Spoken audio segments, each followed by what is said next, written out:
আসসালামু আলাইকুম friends, welcome to my YouTube channel. আপনারা সকলে যে যেখানে আছেন আশা করি ভালো আছেন। আমিও ভালো আছি আলহামদুলিল্লাহ। আজকে চলে এসেছি দেশি মুরগি ঝোল রেসিপি।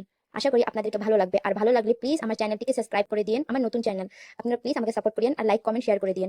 আমি ফার্স্টে নিয়েছি 2টা দেশি মুরগি। এইসবকে আমি ভালো করে পরিষ্কার করে ধুয়ে নিয়েছি।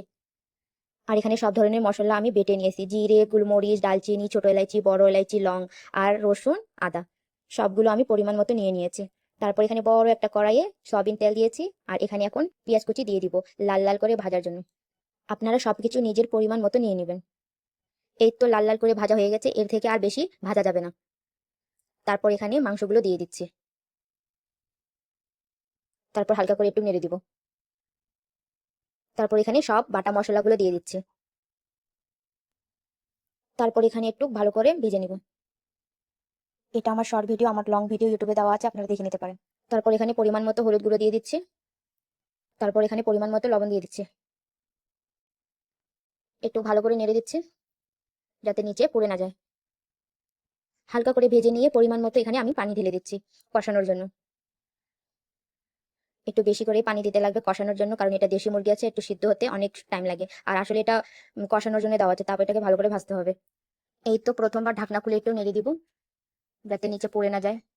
তারপর এখানে একটু ধনিয়া বাটা গুঁড়ো দিয়ে দিচ্ছি 2 টেবিল চামচ। এটা আবারও ঢাকা দিয়ে কিছুক্ষণ রেখে দেব। কষানো তো হয়ে গেছে, এখন এটাকে ভালো করে ভেজে নিব। আপনারা দেখতেই পাচ্ছেন কিভাবে ভাজতেছি, এভাবে লাল লাল করে ভেজে নিব। আর যতই কষায় কষায় ভাজবো ততই বেশি স্বাদ। আপনারা এভাবে বাসায় ট্রাই করতে পারেন। ভাজার পর পরিমাণ মতো এখানে ঝোল দিয়ে দিচ্ছি। আর দেশি মুরগিতে একটু ঝোল না থাকলে কি হয়, আর ঝোল সহ সিদ্ধও করতে হবে। আপনারা পরিমাণ মতো পানি দিয়ে দিবেন আর ঝোলের সহ দিবেন, কারণ এটা সিদ্ধ হতে একটু সময় লাগে দেশি মুরগি।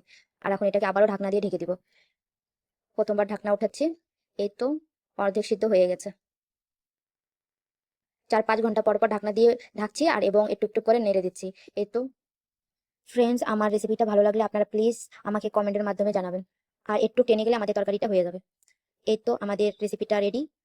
আর কি সুন্দর কালার এসেছে, আপনারা দেখতে পাচ্ছেন। আর এইভাবেই ঝোল রাখছি, না বেশি কম না বেশি। আমার রেসিপিটি ভালো লাগলে আপনাদেরকে অসংখ্য ধন্যবাদ।